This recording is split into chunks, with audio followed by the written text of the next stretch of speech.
कार्य पत्रक 60 देखो। आज आपको क्या दक्षता मिलने वाली है, इससे शब्द समूह में शब्दों के अर्थ को समझ पाएंगे।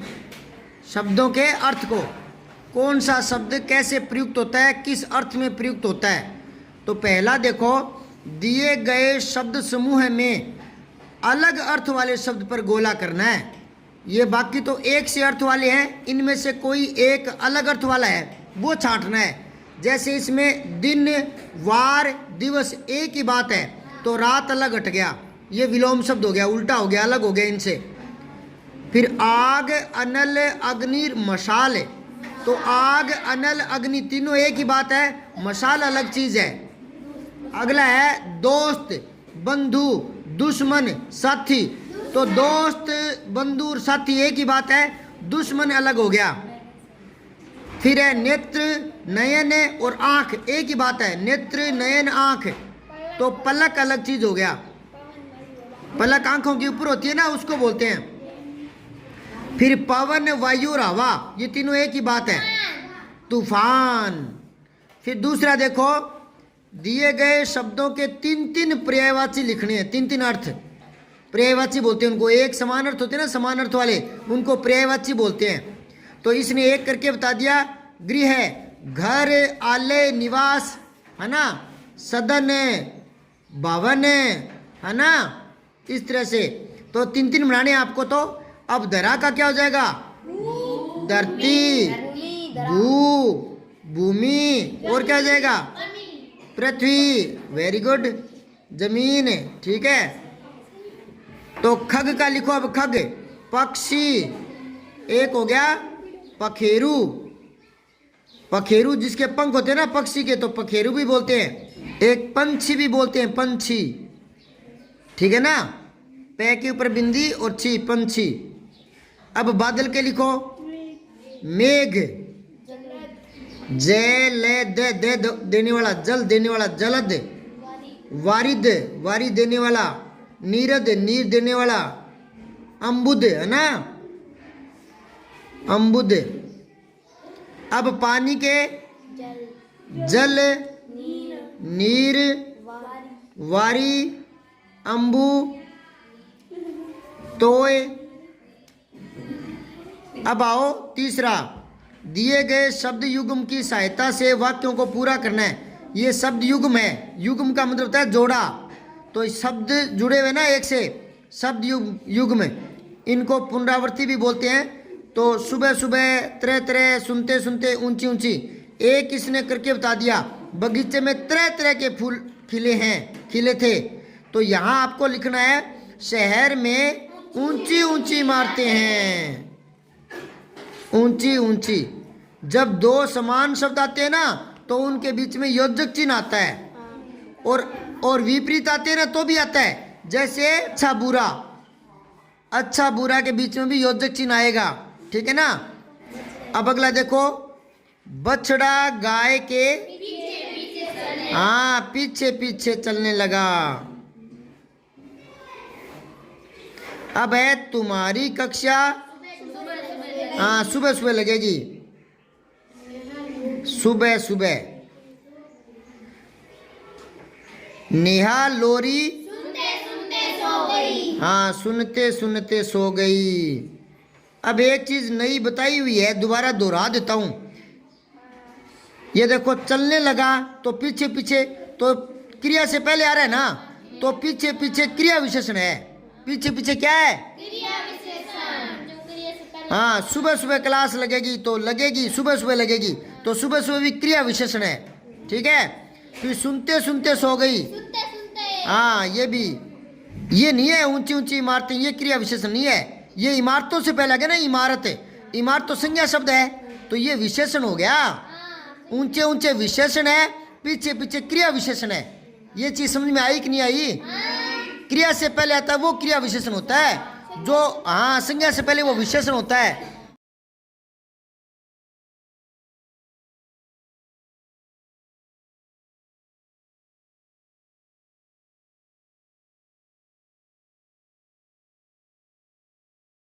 समझ आ रही है आपके। अब आओ चौथा, सही विकल्प द्वारा रिक्त स्थान भरें और वाक्य को पूरा करें। इसने एक जैसे भर के दे दिया। ये सूरज की हमारे स्वास्थ्य के लिए लाभदायक होती है किरणें।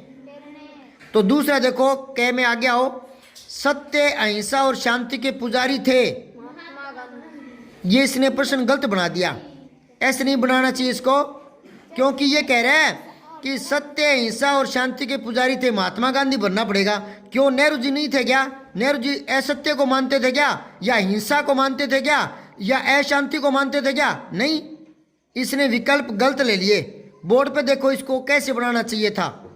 ये आपकी किताब में जो लिखा था ना, कोई बहुत बड़ी गलती तो नहीं है, पर फिर भी प्रश्न तैयार करने में थोड़ा और दिमाग का प्रयोग करना चाहिए। उसने ये लिखा है, खालिस्तान यहाँ कर दिया, और सत्य, अहिंसा और शांति के पुजारी थे। अब इसमें बुलवा रहा है कि कौन थे पुजारी, सत्य के, अहिंसा के और शांति के पुजारी कौन थे। तो वो बुलवा रहा है यहाँ रिक्तान में, तो कह रहा है कि महात्मा गांधी थे। तो क्यों, नेहरू जी शांति के पुजारी नहीं थे? नेहरू जी सत्य के पुजारी नहीं थे, झूठ बोलते थे वो? तो क्या महात्मा इंदिरा गांधी क्या कोई शांति की पुजारी नहीं थी? वो क्या हिंसा चाहती थी? वो क्या झूठ चाहती थी? तो यहां रिश्ता नहीं करना चाहिए था, क्योंकि वो एक आदमी को चुनवा रहा है इनमें से।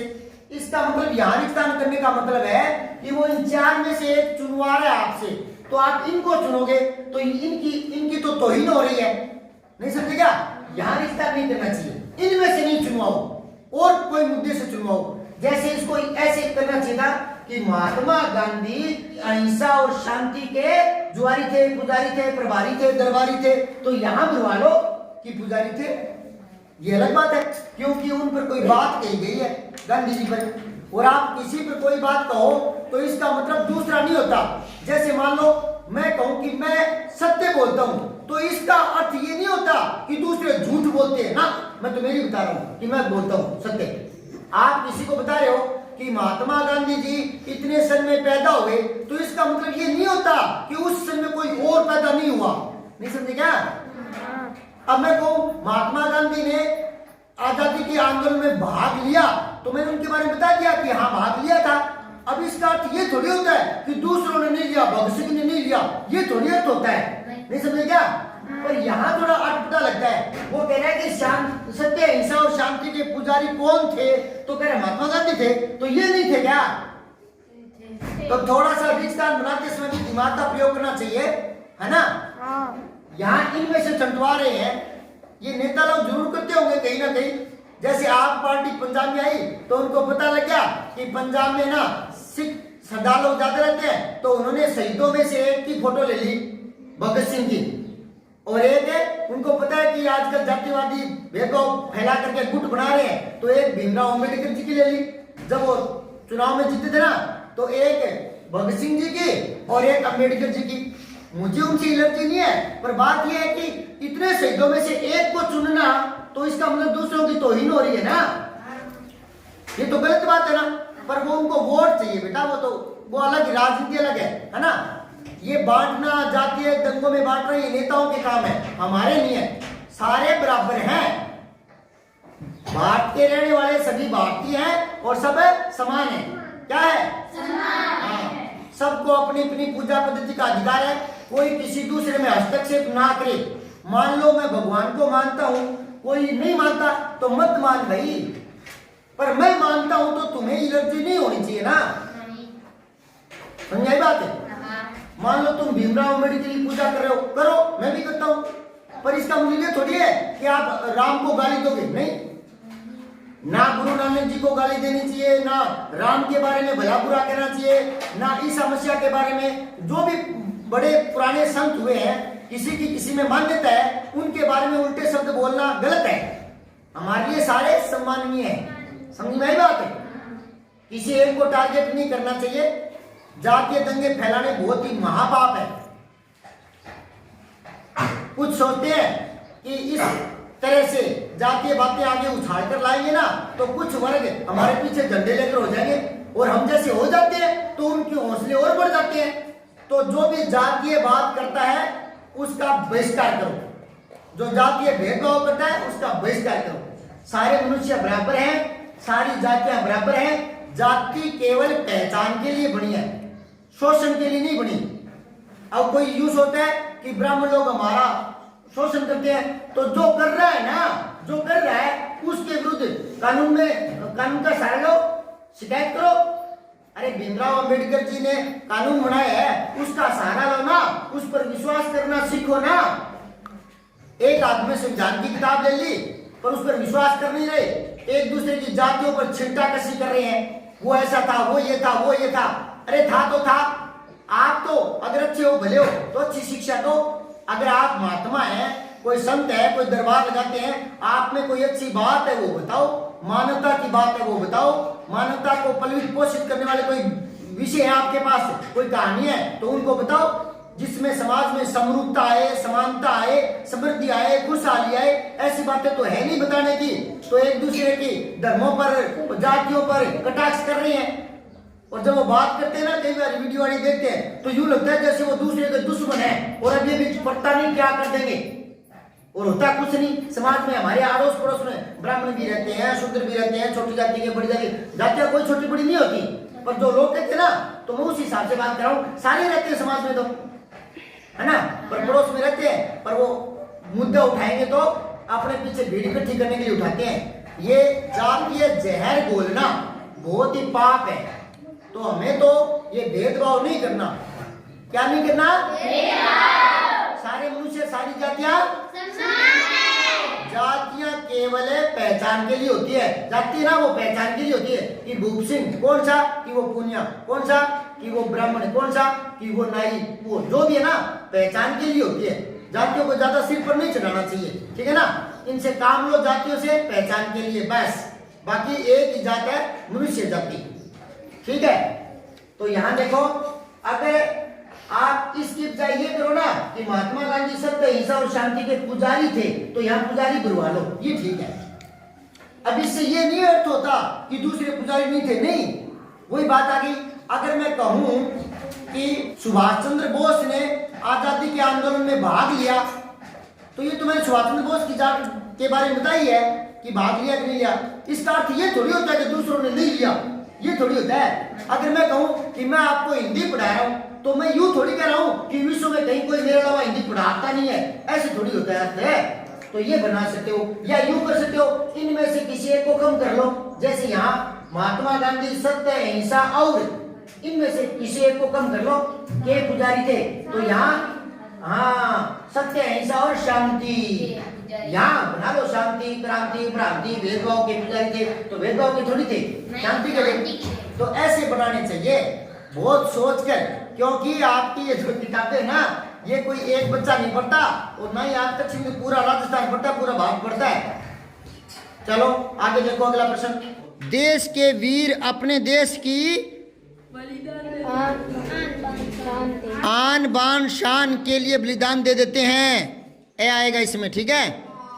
अगला है, गंगा यमुना भारत की पवित्र नदियां हैं। Very good. अब अगले पेज पलटो। गतिविधि है एक आपके लिए, तो मैं थोड़ा बता देता हूं, फिर आप करके देखना, ठीक है। व्यंजनों के भेद बताए गए हैं। व्यंजन कौन से होते हैं? क ख ग च प ट ये, और ए आ ई क्या होते हैं? स्वर। तो जो व्यंजन होते हैं ना, उनके अलग अलग स्थान होते हैं, ठीक है। एक बार स्थान है, बोर्ड पर देखो आप, ए आ ई उ ऊ री, ए ऐ ओ औ, ये यहाँ तक अंग है, बोलते तो हैं पर वो स्वर नहीं है, स्वर यहाँ तक ही है 11। तो ये स्वर नहीं है तो क्या है? अनुस्वार, और ये अनुनासिक चंद्र बिंदु, और ये विसर्ग होता है, ये अलग है। अब ये व्यंजन है, तो कैसे लेकर मैं तक ये स्पर्शी होते हैं, ये स्पर्शी व्यंजन होते हैं, ठीक है। और कैसे कहलाते हैं स्पर्शी, अभी बताऊंगा। ये अंतस्थ होते हैं, और ये उष्मीय वर्ण होते हैं। इनके बारे में बाद में बातें करेंगे, पहले मैं इन स्पर्शी का बात करता हूं, कैसे मैं तक। तो ये देखो, बोलने से आपको याद करवा रहा हूं, पहले इससे याद करवाता हूं। पे, फे, बे, भे, मैं, होठ चिपकते ना आपस में, होठों से बोले जा रहे ना, प फे बे, होठ ऐसे छुआओ मत, है वहीं रहने दो, पे नहीं बोल पाओगे। पे होठों का रोल होगा, पे फे बे भे, है ना होठों की भूमिका, होठों का रोल, तो इनको बोलते हैं ओष्ठ्य वर्ण। ये सारे क्या है? हाँ, ओष है, अदट है, ये ओष्ठ्य वर्ण। अब कोई आपको पूछे कि ओष्ठ्य वर्ण कौन से होते हैं तो बता दोगे? जो होठों से बोले जा रहे हैं, पे फे बे, समझ आई? देखो तय वाला, जीभ का अग्र भाग, आगे का हिस्सा, जैसे ये मान लो जीभ है तो ये आगे का है ना, ये दांतों से टकराता है। जैसे ध्यान से सुनना पहले मुझे, त त त थ द ध न त, दांतों से टकरा रहा है। आप थोड़ा सा एहसास करना, जीभ मुंह में है वहीं पड़े रहने देना, ठीक है? और फिर तय बोल के दिखाना, जीभ को हिलाना मत, मुंह में जहां पड़ी है ना वहीं पड़ी रहने दो, और तय तख्ती तय तलवार बोल के दिखाओ। तय उठती है ना, दांतों से टच होती है ना, दांतों से आती है ना तय बोलते तो, तय तय तय तय थे दे, दांतों से टकराते हैं ना, तो इनको बोलते हैं दंत्य। क्या बोलते हैं? ये दंत्य वर्ण। कोई आपको कोई पूछे दंत्य वर्ण कौन सा है, पहचान लोगे ना? अब क्या बता रहा हूं, कै वर्ग, तो ये कंठ है, यहां से आवाज आएगी, ना ही तो होठ हिलेंगे, ना ही जीभ दांतों से टकराएगी, है ना, यहां से आवाज आएगी, क ख ग घ क क ख ग, और कोई रोल नहीं है किसी का, दांतों का, जीभ का, होठ का कोई रोल नहीं है, तो इनको बोलते हैं कंठे। क्या बोलते हैं? कंठे वर्ण। और भी याद करने का एक तरीका है, पहले इतना देख लो। अब रही बात है चे की, तो जीभ मान लो ये है, तो इसका अग्र भाग नहीं, आगे ये वाला नहीं, किनारा नहीं, ये भाग थोड़ा सा यूं यूं, ये भाग यहां टकराएगा, तालू, तालू अपने बोलते हैं ना, तालू में पता नहीं क्या चिपक गया, तालू में चिपक गया ना तालू, तो जीभ का ये वाला भाग, ये वाला यहाँ तालू से टकराएगा, फिर आवाज आएगी चे चे जे चे चे चे चे चे चे, जीभ हल्की से उठती है और यहाँ टकराती है, दांतों से नहीं, दांतों के ऊपर यहाँ टकराती है, चे चे जे चे, तो ये होता है तालु वर्ण। क्या होता है? तालु वर्ण। ठीक है, अब ये रहा तय वर्ग। ये देखो जीभ है ना, ऊपर उठकर यूं पलट कर आती है, अंदर खोखला भाग ना, मुंह का ऊपर का खोखला भाग, इसको बोलते हैं मूर्धा, इसका नाम है आगे अंदर की तरफ ऊपर मूर्धा बोलते हैं इसको। क्या बोलते हैं? मूर्धा। मूर्धा नहीं, मूर्धा तो होता है जो डेड बॉडी होती है बराबर, मूर्धा हाँ ध्यान धनुष, ठीक है ना। तो देखो जीभ पलट कर आई, ट ठ ड ट, जीभ थोड़ी यूं पलट कर आती है, यूं ट बोल के देखो, ट ठ ड ट पलट कर आती है ना, तो ये मूर्धा वर्ण है। अब याद करने का दूसरा तरीका देख लो, इनमें सबसे सरल कौन सा लगा जो आपकी याद हो सकता है? पे फे बे, ओटो से बोले जा रहे, साफ दिख रहा है ना, साफ पे फे बे, तो बे ये तो याद हो गया ना, ओष्ठ्य वर्ण। या दिक्कत आ रही है? नहीं। ये एक याद हो गया, पे फे बे, ओटो से हो गया याद। चलो इसके मैं निशान लगा देता हूं। अब देखो ये याद करने का तरीका, के कंठे, तो के वाले सारे कंठे हैं, क ख ग घ, समझ गए ना? कैसे याद आ गया के कंठे? कोई पूछ ले कंठे वर्ण कौन सा है, लोग एक प्रश्न लेता हूं, मैं एक प्रश्न लिखता हूं यहाँ पर, एक प्रश्न बनाता हूं, निम्नलिखित में से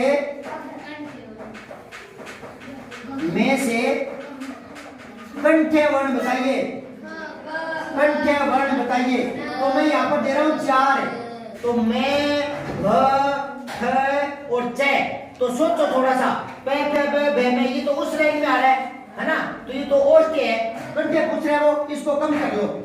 फिर ठ ट ठ ड ट, टे होता है ये मूर्धन्य, इसको कम कर लो, कंठे पूछ रहे हो, तो सीधी सी बात है कै कंठे तो कै वाला आएगा कै कै ग ग तो ये घ ये आ जाएगा, ऐसे छाट लिया करो।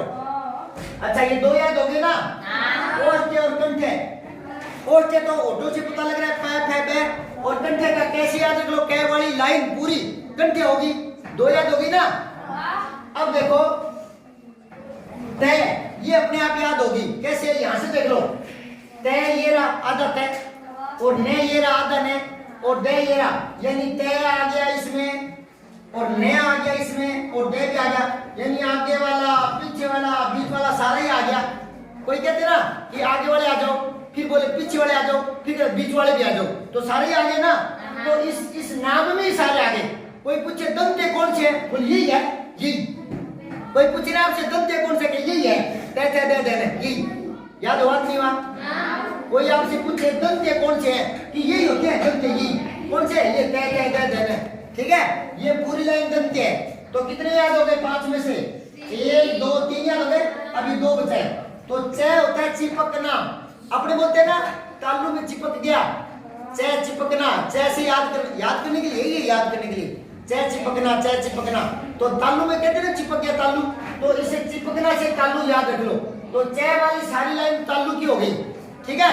अब एक बच गया ट ठ ड, है ना। तो ट ट बोलते ना, ट जीभ पलट कर आते मुड़ कर, तो मुड़ना मुड़दा मुड़ना मुड़दा, ये सारे मुर्दा के आ गए, समझ गए।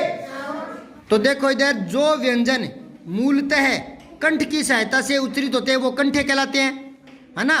क ख ग अभी बोल के बताया आपको। जिन व्यंजनों को उच्चारण करते समय तालु का प्रयोग होते हैं वो ताल्ले भी होते हैं, च चिपकना तालु, है ना, च छ जय वो वाले। फिर जिन व्यंजनों का उच्चारण स्थल मुर्दा होता है, ऊपर का मुंह का खोखला भाग, जीभ पलट कर आती है ट ठ ड पलट कर, तो वो मूर्धन्य कहलाते हैं। जिन व्यंजनों का उच्चारण दांतों से होता है वो दंते होते हैं। ये दंते में ही खुद में ते थे दे ये आगे ना, इसी से याद हो जाएंगे। और फिर जिन व्यंजनों का उच्चारण ओठों की सहायता से होता है वो ओष्ठ्य कहलाते हैं, बताया ना अभी। उच्चारण की दृष्टि से जिन व्यंजनों की स्थिति स्वर और व्यंजन के बीच की होती है उन्हें अंतस्थ कहते हैं। कौन से वाले? ये रे ले वे, ये रे ले वे, वो अंतस्थ होते हैं। जो व्यंजन उच्चारण के समय मुंह से ऊष्मा उत्पन्न होती है, ऊष्मा मतलब थोड़े से ज़्यादा टाइम लगता है उनको बोलने में, है ना। और जब ज़्यादा टाइम लगता है तो थोड़ी ऊष्मा होती है, उसको माप नहीं सकते, थोड़ा एहसास करना होता है। तो ये होते हैं श श और से और है, ये ऊष्मीय वर्ण होते हैं, ठीक है। अब आओ आप क्या कह रहा है ये, शिक्षक ऊपर दी गई जानकारी को उदाहरण सहित बच्चों से साझा करेंगे, कर दिया मैंने, ठीक है। इस प्रक्रिया की आवृत्ति को बच्चों की आवश्यकता अनुसार करेंगे, ठीक है। शिक्षक व्यंजनों को श्यामपट पर क्रमबद्ध रूप में न लिख करके बिखरे हुए लिखेंगे आगे पीछे, ठीक है, लिखेंगे। और श्यामपट पर लिखे व्यंजनों को छात्र बारी बार से पूछेंगे, उच्चारण करवाएंगे। तो देखो ये दे रखा है, आप पहले इनमें से छांटो, आगे पीछे दे रखे हैं। ये मैंने तो बोर्ड पर क्रमवाइज लिखे थे ना, ये आडे टेढ़े दे रखे हैं आगे पीछे। तो अब बोलते रहना, ये क्या है? Very good. चे तालु है कंठे होता है, ये मैंने बताया नहीं है ना, कै वाले वर्ग में आता है कंठे, ठीक है। फिर ंगे, फिर अड़े है। देखो ये अड़े हिंदी का नहीं है, ये दूसरी भाषा से आया है। हिंदी के ये होते हैं, देख लो, एक तो होता है क ख ग गंग, ये लास्ट वाला ये अंग है। और फिर होता है डे डमरू, ये दो ही हिंदी के हैं। और ये वाला जो है ना वो आगत वर्ण है, उच्छित वर्ण बोलते हैं इनको, ये बाद में बताएंगे, भी आपके समझ में नहीं आएगा, ये दूसरी भाषाओं से आया हुआ है। छह क्या है? तालु। और जय तालु, च छ जय सारे तालु आएंगे वो, ठीक है। और टे ठे डे वो मूर्धन्य है, ठीक है ना। और ये तालु में आएगा, है ना, च छ जय वाले में आता है ये। तो इस हिसाब से बाकी के आप करके दिखाओ मुझे, एक रफ कॉपी लो, उसके ऊपर इनको लिखो और आगे इनके लिख के दिखाओ, देखता हूँ कितना याद हुआ है आपके।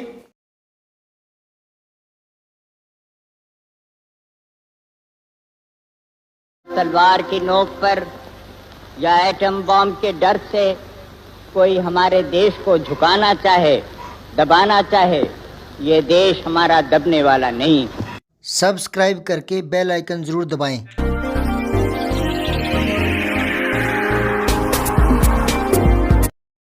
जय हिंद, विजय हिंदी।